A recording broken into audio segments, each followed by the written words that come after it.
સોમનાથની વાત કરીએ તો ઉનાનું લેરકા ગામ બેટમાં ફેરવાઈ ગયું। લેરકા ગામમાં નદીઓ વહેતી હોય તેવા દ્રશ્યો જોવા મળ્યા છે। રસ્તાઓ, ગામની ગલીઓ, ખેતરો પાણીમાં ગરકાવ છે। ભારે વરસાદને પગલે ઉનાના અનેક ગામોમાં અવરજવર બંધ થઈ ગઈ છે। ગીર સોમનાથના ઉનાના ઉટવાડા ગામે પણ સ્થિતિ ચિંતાજનક છે। ગામમાં સાર્વત્રિક જળબંબાકારની સ્થિતિ છે। નીચાણવાળા વિસ્તારોમાં પાણી ફરી વળતા હાલાકી, કાંઠા વિસ્તારની વાડીઓમાં રહેલા લોકોને અવરજવરમાં મુશ્કેલી। ગીર સોમનાથના ઉનામાં છેલ્લા 36 કલાકમાં 7 ઇંચથી વધુ વરસાદ ખાબક્યો છે અને હજુ અવિરત વરસાદ ચાલુ છે, જેને પગલે અનેક ગામોનો સંપર્ક કપાયો હોય તેવી સ્થિતિ જોવા મળી રહી છે।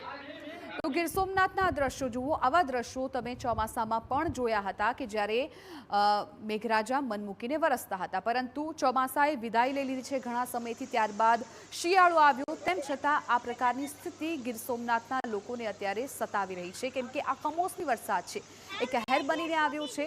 નદી નાળાઓ છલકાઈ ગયા છે, અનેક એવા ઘર છે કે જે પાણીમાં ડૂબી ગયા છે।